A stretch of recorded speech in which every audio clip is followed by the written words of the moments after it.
Et salut à tous les amis, c'est CryptoPartage, c'est un plaisir de vous retrouver pour cette vidéo d'analyse du 21 décembre 2021.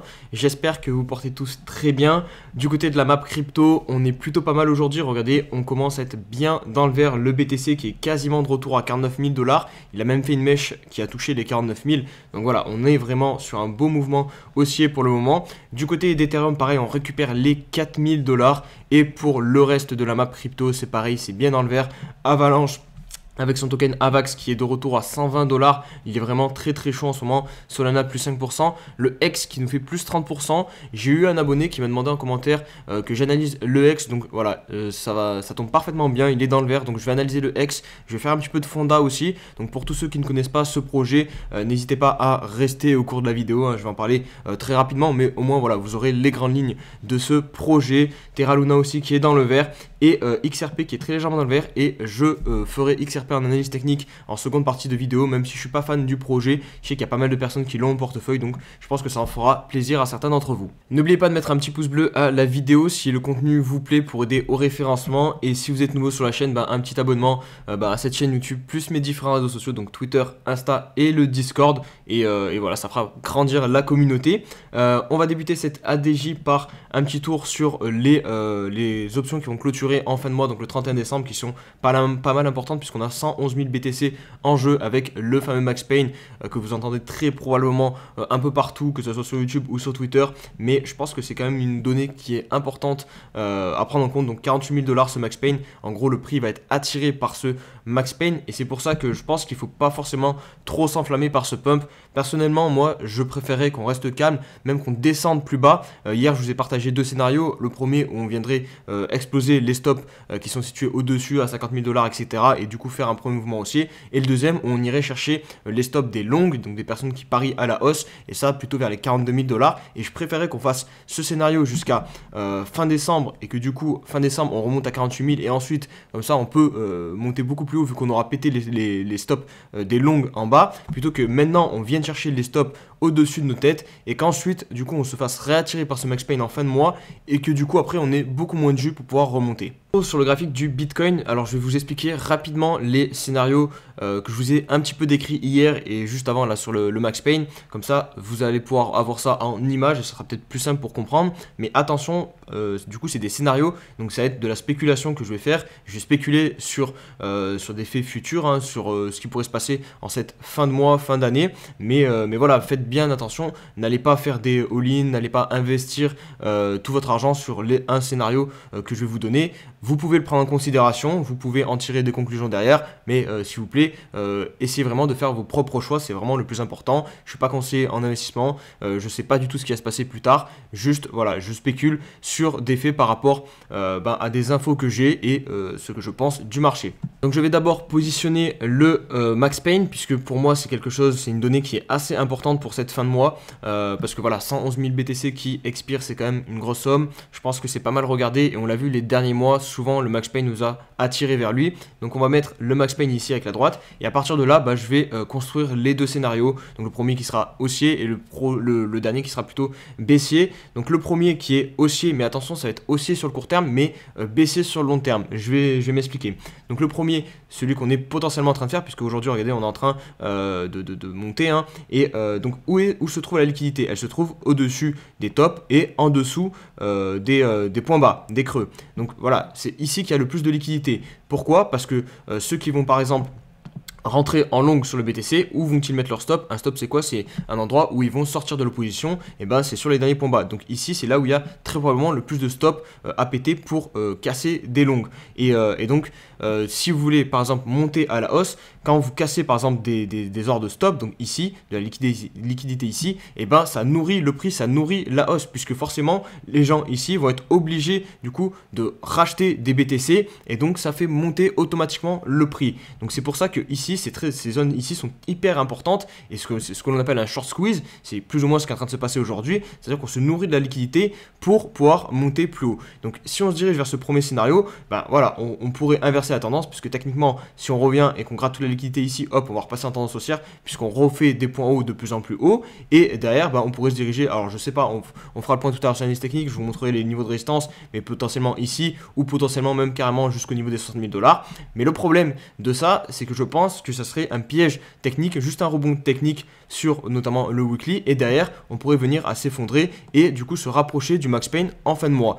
Le deuxième scénario qui est pour le coup plus haussier sur du long terme, c'est en gros venir rechercher encore la liquidité, venir encore défoncer des bulls jusqu'à la fin du mois, et en fin de mois on remonte et on se fait attirer par le max pain, et derrière on fait le short squeeze, parce que là les stops ils se seront encore accumulés, puisque on va continuer à baisser, donc les gens vont continuer à shorter, hop hop, et il y aura encore plus de liquidité au dessus, et au final hop, fin du mois on défonce tout et on se sert de cette liquidité pour repartir à la hausse. En plus de ça, les gens ils seront encore plus baissiers, puisqu'on sera descendu encore plus bas. Donc je pense que clairement le deuxième scénario, c'est le scénario qui serait le plus profitable pour une hausse saine et longue du BTC. Malheureusement, aujourd'hui, vu les données, vu le prix du BTC, on semblerait se diriger vers le premier scénario. Avec un petit peu de psychologie, donc un tweet de Lark Davis qui nous dit que la crypto c'est probablement le seul marché où vous pouvez en partant de 10 000 € devenir millionnaire en un an. Incroyable, c'est vraiment magnifique. Et derrière on a eu ce petit tweet que j'ai trouvé très intéressant, puisqu'il permet aux gens de remettre un petit peu les pieds sur terre. Arrêtez avec ça, la majorité des gens perdent de l'argent, soit vous êtes extrêmement chanceux, donc être là au bon moment, acheter la bonne crypto et voilà, faire le gros pump et du coup faire vraiment un gros coup, soit vous devez beaucoup étudier pour avoir une petite chance. La crypto n'est pas une imprimante d'argent magique et l'influenceur devrait arrêter avec ce récit stupide, et je suis complètement d'accord avec lui. Voilà, vendre vendre de devenir millionnaire en quelques mois, en une année, faire vraiment d'énormes gains, c'est possible avec la crypto, mais ne pas dissimuler tout le travail qu'il y a derrière, c'est vraiment se mentir à soi-même, et je pense qu'il y a beaucoup d'influenceurs qui jouent sur ça et c'est vraiment assez désolant. Donc voilà, j'espère vraiment que vous êtes conscients que on ne devient pas millionnaire du jour au lendemain. De toute façon, si c'était aussi, c'est pas possible. Le principe du capitalisme, c'est que pour qu'il y ait des millionnaires, il faut qu'il y ait des gens pauvres. Donc si tout le monde devient millionnaire, ça marche plus. C'est pas possible. Donc voilà, à partir de ce moment-là, c'est forcément des gens qui vont avoir plus travaillé que les autres, qui deviendront, qui gagneront un peu plus d'argent dans la crypto. Je pense qu'il n'y a pas de secret, même s'il y a une part de chance qui n'est pas négligeable, mais le travail, ça fait quand même pas mal de choses. Donc voilà, le meilleur conseil que je peux vous donner, c'est quand même de bosser vos projets. Plus vous accorderez du temps sur ce secteur, plus vous aurez de chances de mieux vous en sortir, et je pense que c'est vraiment la vérité de ce que je voulais. C'est vraiment une vérité qui est très importante à comprendre. On enchaîne avec un petit tweet que j'ai mis hier, donc sur un potentiel achat de ma part de token, donc Atom Cosmos, donc compris entre 19 et 14 $, donc c'est la box violette que j'ai mise ici. Techniquement c'est uniquement parce qu'on arrive sur la zone idéale pour défendre ce dernier creux, on est sur du weekly, grosse échelle de temps, on est quand même sur un prix pas mal au rabais, on est sur un plus de moins 50% depuis le dernier top sur Atom, et j'adore vraiment ce projet. Donc voilà, je renforce mon bag, ça va être pour les faire travailler en dehors des exchanges centralisés, hein, pour notamment bénéficier des airdrops, parce qu'il y a énormément d'airdrops sur l'écosystème Atom. Donc voilà, je vais renforcer un peu ma position sur Atom. C'est une position très long terme, donc plus d'un an, et je vais pas mettre 100% de mon capital. Vous le savez, je suis à 20% environ de stablecoins, je vais rajouter 1% peut-être environ, il me semble, en plus sur cette position. Donc voilà, c'est très très léger, mais je voulais voilà, vous en faire part, vous montrer que pour moi, Atom c'est un très bon projet. J'en reparlerai très probablement dans de futures vidéos, puisqu'il y a peut-être un nouveau concept qui va sortir sur la chaîne, mais voilà, j'en dis pas plus pour le moment, mais très probablement que je reparlerai de Atom Cosmos. Allez, on passe maintenant aux news, et encore une fois, les NFT seront au programme, puisque ce coup-ci, c'est Instagram qui souhaite intégrer des NFT directement sur sa plateforme selon son CIO. Donc voilà, le développement des NFT qui continue de se développer, et de toute façon, c'est quelque chose de plutôt logique pour Instagram, puisque maintenant, vous le savez, Facebook s'est renommé Meta, donc clairement, ils vont y aller à fond, et Instagram, ça fait partie de Facebook, de Meta, donc forcément, des news comme ça, on va en avoir régulièrement, je pense. Raphaël Bloch qui nous résume un petit peu ce qui s'est passé en 24 heures. Le Bitcoin va remplacer le dollar selon Jack Dorsey. Donc Jack Dorsey, c'est l'ancien PDG de Twitter. Regardez ce qu'il a dit sur Twitter. Donc on a Cardi B, donc la célèbre rappeuse, qui lui demande si la crypto peut remplacer le dollar, et lui répond oui, le Bitcoin. Donc voilà, petit tweet, mais en même temps c'est normal. On sait que Jack est quelqu'un de très investi sur le Bitcoin, donc il y croit vraiment. Deuxième news, le volume des stablecoins a fait plus que x4 en 2021. Terra Money est devenu le deuxième plus gros protocole de la DeFi derrière Ethereum. Et d'ailleurs, nouvelle ATH pour le Luna aujourd'hui aux alentours des 80 $ à peu près, il me semble. Grégory Raymond qui nous partage que Binance recherche son directeur de la communication monde poste basé à Paris. Donc il y a vraiment une implémentation de Binance sur le sol français actuellement. Donc c'est plutôt cool. TX qui continue ses gros partenariats, notamment sur le sol US. Aujourd'hui, c'est avec le groupe donc Monumental Sports qui détient notamment 4 grosses franchises aux US, notamment les Capitals en NHL, les Wizards en NBA et 3 équipes d'e-sport. Donc vraiment un gros groupe Monumental. Donc voilà, gros partenariat encore une fois pour FTX. Et je terminerai ces news par celle-ci donc qui va concerner encore les NFT et encore une fois c'est un NFT historique entre guillemets puisque ça va être le NFT du tout premier SMS qui va être mis en vente par la marque Vodafone, donc le tout premier SMS qui est estimé actuellement à plus de 100 000 € pour ce NFT. Donc voilà, tout ce qui est, on avait vu la première page Wikipédia qui a été mis en vente avec un NFT, là on a le premier SMS, enfin, bref, toute cette mode, je pense qu'elle va continuer pendant un petit moment en tant qu'on aura la bulle sur les NFT. Maintenant, est-ce que ces NFT auront de la valeur dans 10 ans? Franchement, personnellement, j'y mettrai pas ma main à couper.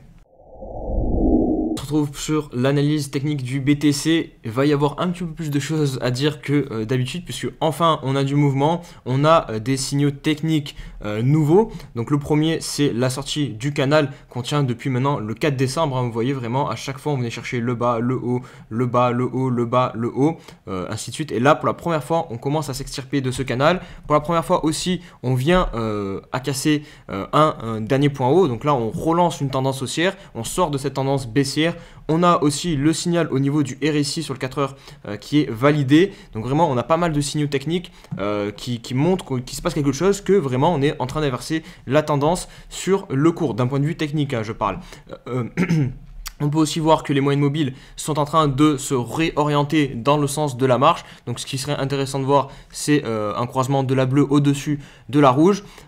Attention maintenant, voilà, on va pas non plus s'enflammer. On a cette trend qui reste un gros élément technique à venir briser. On le verra sur le daily, ça sera peut-être un peu plus parlant. Au terme, si voilà, maintenant je dois donner les objectifs techniques, si jamais vraiment on relance une vraie tendance haussière et donc on participe notamment au short squeeze que je vous ai expliqué tout à l'heure, à chaque fois qu'on va passer un point haut, en théorie, bah, voilà, il y aura de la liquidité, donc ça devrait aider au prix à monter. Donc on a ce premier niveau qui est évident, qui est le début du canal aux alentours des 52 000 $. On a aussi l'ancienne zone de support de ce point bas. Dès qu'on l'a perdu, voilà, ça a lâché jusqu'à 42 000 $. Donc c'est le bas du gros range ici globalement, 54 000 $. Et je pense que si on réintègre ce niveau, on ira très probablement, très rapidement se téléporter sur la borne opposée, donc qui est située aux alentours des 60 000 $ et qui là pour le coup sera un vrai point pivot pour la suite du bull run notamment. Donc on verra ça en temps et en heure.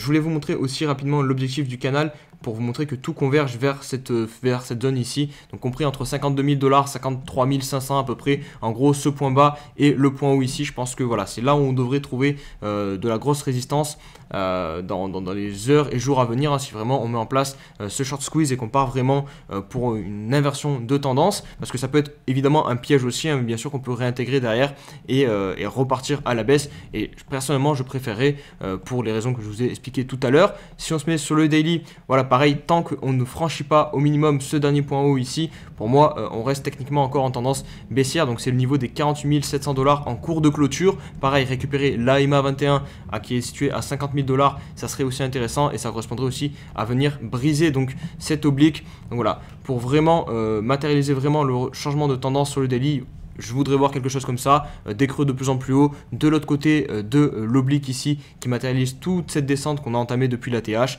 Et ensuite, quand on aura ces éléments techniques présents, on pourra voir les objectifs, donc les futures résistances, voir jusqu'où ce mouvement va pouvoir aller. Je rajoute aussi un petit dernier point, au niveau du RSI, on a aussi un signal aussi, regardez, on casse la trend qui pareil, depuis le top ici, nous tenait, même si on a eu un fake out, même si elle n'est pas vraiment parfaite au niveau des touchettes, mais je pense que là voilà, vu la pente qu'on a actuellement là sur le RSI avec cette heure-ci, ça peut être un bon signal haussier à prendre en compte. Après il faudra voir avec la bougie de ce soir, parce que la bougie n'est évidemment pas encore clôturée, donc on a le temps de venir clôturer bien plus bas, et au final tous ces signaux là que je suis en train de vous indiquer, tomberaient à l'eau. On se retrouve sur le weekly pour conclure et je vais essayer de synthétiser un peu tout ce que j'ai dit dans cette vidéo sur le Bitcoin parce que j'ai dit pas mal de choses. Donc j'espère que j'étais assez clair, hein. Vraiment j'essaye à chaque fois d'être le plus clair possible, mais vraiment je vous garantis c'est pas facile de retranscrire ce que je ressens, parce qu'au final le marché on le ressent un petit peu. Il y a une petite part de tes biais psychologiques, de tout ce que tu vois, de comment tu l'analyses, et c'est vraiment compliqué de retranscrire ça en vidéo. J'essaie de le faire du mieux que je peux. C'est pour ça vraiment ne vous basez pas au pied de la lettre sur tout ce que je dis, ne faites pas vos investissements en fonction de ce que je dis. Vraiment prenez ça comme du divertissement et potentiellement voilà des choses aussi qui peuvent vous aider ensuite à prendre des décisions, mais vraiment vous aider et pas vous faire vos décisions. Vous devez faire vos propres décisions d'ailleurs. Donc je vais conclure donc avec ce graphique en weekly. Donc en weekly on est toujours haussier parce que voilà on conserve selon la théorie de dos des points bas de plus en plus haut et des points hauts de plus en plus haut. Maintenant, si le scénario daily où on va faire une hausse là dans la semaine et ensuite venir faire quelque chose comme ça pour rechercher le max pain, si ça se met en place, là pour le coup, je serai beaucoup plus inquiété pour l'avenir du bull run. Ça ne m'étonnerait pas qu'on vienne casser, qu'on vienne consolider pendant beaucoup plus de temps. C'est pour ça que moi, j'aimerais vraiment que sur les prochains jours qui arrivent et jusqu'à la fin du mois de décembre, on reste calme, on consolide comme ça, on descende un petit peu, on fasse bien chier les bulls et que les gens deviennent de plus en plus baissier pour dès la fin du mois de décembre on attaque un vrai short squeeze, on se nourrit de toute la liquidité qui aura été accumulée ici par les shorters, on pète leur stop et là ça permettra vraiment de alimenter beaucoup plus durablement la hausse. En plus de ça il y aura plein de personnes ici, d'anciens bulls qui ne croiront pas en la hausse et qui potentiellement aussi continueront de la shorter. Tandis que si on repart maintenant, j'ai trop l'impression que les gens ne sont pas encore assez baissiers et que ça sera uniquement un piège technique en fait pour du coup piéger les bulls, faire croire que le bull run y reprend, mais en fait non. Et pourquoi je vous dis que cette zone elle est très probable, c'est si jamais on vient à faire ce scénario, c'est ici que ça se produira, donc sur la zone des 60 000 $. Alors uniquement parce que techniquement, voilà, c'est la zone de rechargement de short, donc la zone où les vendeurs vont essayer de protéger le top, et c'est aussi là où forcément les gens seront le plus bullish, on se rapproche du top. Enfin bref, c'est vraiment la zone de douleur maximale ici, donc c'est pour ça que cette zone elle sera très très importante et que j'hésiterai pas selon comment voilà on met en place le rebond à décharger un peu de mon bag et à repasser en stablecoins. Donc voilà, on clôt la partie sur Bitcoin pour cette vidéo et on passe maintenant aux altcoins. Allez, on va enchaîner donc avec les altcoins. On enchaîne pour débuter avec l'Ether. Alors l'Ether, ça va être comme le BTC, c'est aussi, on a des signaux techniques haussiers. Donc tout d'abord, le premier, c'est ce triangle de compression. Regardez, on était bien en train de compresser entre les deux et là, qu'est-ce qu'on vient de faire pour la première fois? Une clôture à l'extérieur de ce triangle. Donc on va voir si derrière ça va bien se confirmer comme une hausse. Vous le savez, moi je suis pas très fan des figures comme ça de triangle ou des obliques. Je préfère les niveaux à l'horizontale. C'est beaucoup plus pertinent selon moi. Donc là par exemple je me baserai plus sur ce niveau donc des 4030 $ déjà, ou même ce dernier point haut des 4100 pour avoir des confirmations bien plus haussières, mais ça reste quand même positif. Au niveau du daily, on a aussi la trend ici. Est-ce qu'elle est bien placée? Hop. Donc on est vraiment collé dessus, on a juste deux touchettes, donc ça serait cool en fait que derrière on réussisse à faire quelque chose comme ça, repasser au-dessus aussi de la trend long terme, récupérer les moyennes mobiles et d'un point de vue de l'action des prix, clôturer au-dessus de cette bougie donc des 4000 $. Vous voyez, on est pour l'instant collé dessus et c'est le premier signal technique qui permettra de dire voilà qu'on repasse bien en tendance haussière, même si au final si on regarde vraiment court terme, on a un point bas ici, on a un point bas ici.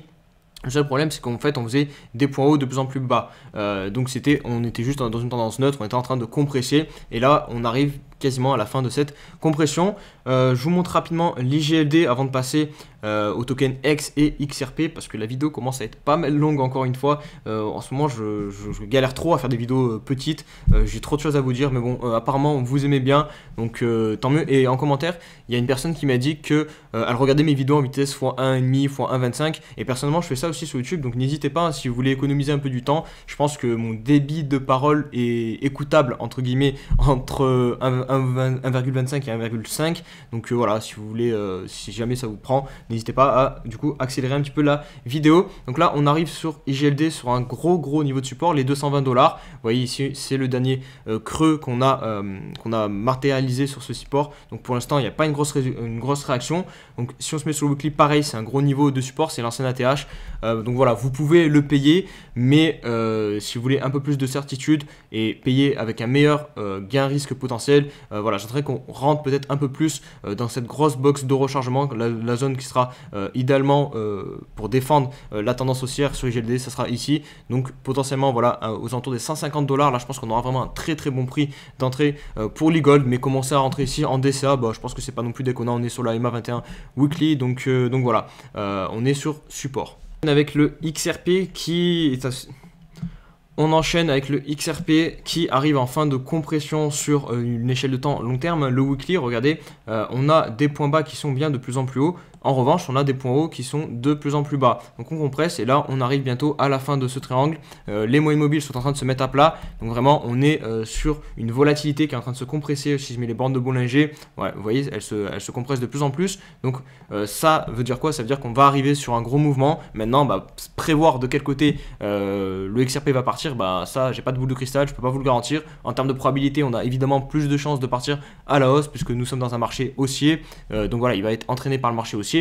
Mais ce n'est pas sûr du tout. Donc voilà, en termes de localisation, on n'est pas trop mal hein, si vous voulez recharger ici finalement, parce que regardez, hop, on est pile sur la zone de rechargement pour défendre ce dernier creux. Donc voilà, ici ça peut être une zone intéressante pour recharger. Vous pouvez mettre vos stops pas trop loin de votre prix d'entrée ici sous la dernière clôture weekly. Donc ça fait un gain risque potentiel assez intéressant. Maintenant, si vous voulez un peu plus de confirmation, bah vous pouvez attendre la cassure de ce triangle, comme ça vous avez la direction du prix pour les prochaines semaines sur le XRP. On va conclure la vidéo donc par la question de l'abonné qui va comporter, comme je vous l'ai dit en intro de vidéo, sur le Hex. Donc c'est Antoine Rollin qui m'a demandé hier: pourrais-tu nous faire une info sur le Hex? On le voit souvent dans le vert. Quand tout se crache, j'aimerais bien m'y exposer. Merci et continue comme ça. Donc c'est un projet qui est actuellement classé 200e sur CoinMarketCap, mais ce qui est vraiment bizarre, c'est qu'il a 51 milliards de market cap. Donc je sais pas si c'est vrai. Sur le site de Hex, il confirme cette info. Donc concrètement, le projet est top 10 hein, s'il y a 51 milliards de market cap. Donc je comprends pas trop ce bug que nous présente CoinMarketCap. C'est pas la première fois que ça arrive des bugs comme ça sur market cap. Donc voilà, attention de ce côté-là. Au niveau graphique technique, malheureusement j'ai pas beaucoup d'historique. Si je me positionne sur TradingView, je vais vous montrer, hop, voilà, j'ai que ça parce qu'il a été listé sur Poloniex il n'y a pas si longtemps que ça, donc bon, là ça, je peux pas vous dire grand chose hein, mais si on prend le graphique entier, parce qu'il était avant listé sur Uniswap et QuickSwap, donc voilà, on a eu quand même une belle première phase haussière, une belle première parabole. Regardez qu'on a cassé ici le 9-17-2021 et maintenant bah là on est en train de repartir à la hausse. Donc là ce qu'il faut se méfier, en fait en termes de localisation vous n'êtes pas idéalement positionné, puisque là si je plaçais mon Fibonacci, on arriverait dans la zone de rechargement de short, donc la zone où les shorters vont essayer de défendre le top. Donc si on vient faire un rebond du chat mort, un dead cat bounce, c'est pas très loin d'ici qu'on le ferait, donc il faudrait se méfier. Mais après voilà, si on part en bull run encore, donc je pense que et que le projet est bon, bah il y aurait potentiellement une hausse très importante à faire si on venait casser, donc il est parti en découverte de prix. Mais ça du coup il faut étudier le fondamental.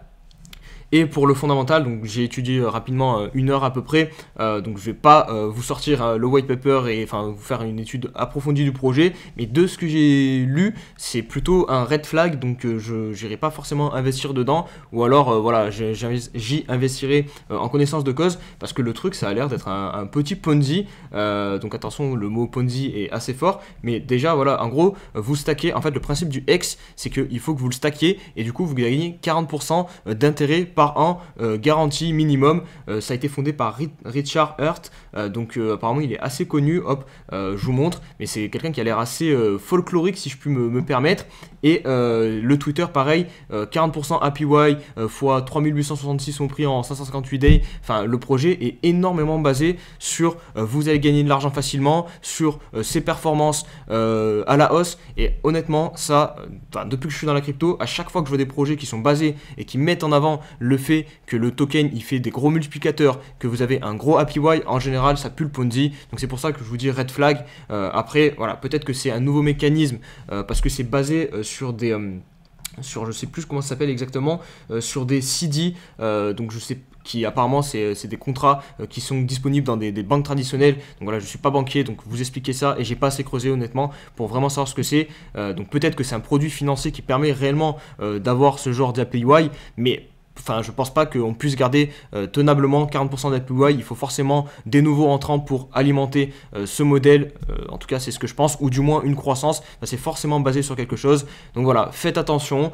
Après voilà, si vous arrivez en connaissance de cause, voilà, vous dites je veux gratter ces APY pendant 6 mois, prendre à la hausse du token pendant 6 mois, bah, c'est un play, vous pouvez le faire, mais sur du très long terme, je suis pas sûr que ce projet, on en reparle encore dans 5 à 10 ans, puisque là, pour le coup, vraiment mettre autant en avant les gains de son token, je trouve ça vraiment, pour moi, c'est des red flags, hein, c'est des trucs qui ressemblent trop à du Ponzi, donc voilà. N'hésitez pas à me dire ce que vous en pensez en commentaire, hein. S'il y a des personnes qui sont bien mieux renseignées que moi sur le projet, ben, l'espace commentaire, il sert à ça, parce que voilà, je vous le dis, je suis pas du tout expert du projet, j'ai passé une petite heure dessus, donc voilà, j'ai juste débroussaillé vite fait le truc pour vous, mais vraiment, n'hésitez pas à faire vos propres recherches derrière sur ce projet qui pour le moment monte plutôt pas mal, 20%. Donc voilà, j'espère que la vidéo vous a plu. Si c'est le cas, n'hésitez pas comme d'hab à mettre un petit pouce bleu, hein, vraiment ça remercie mon travail, hein. Je passe pas mal de temps à faire ces petites vidéos, mais en tout cas c'est un plaisir à chaque fois, et on se dit à demain pour une nouvelle vidéo. Allez, ciao ciao.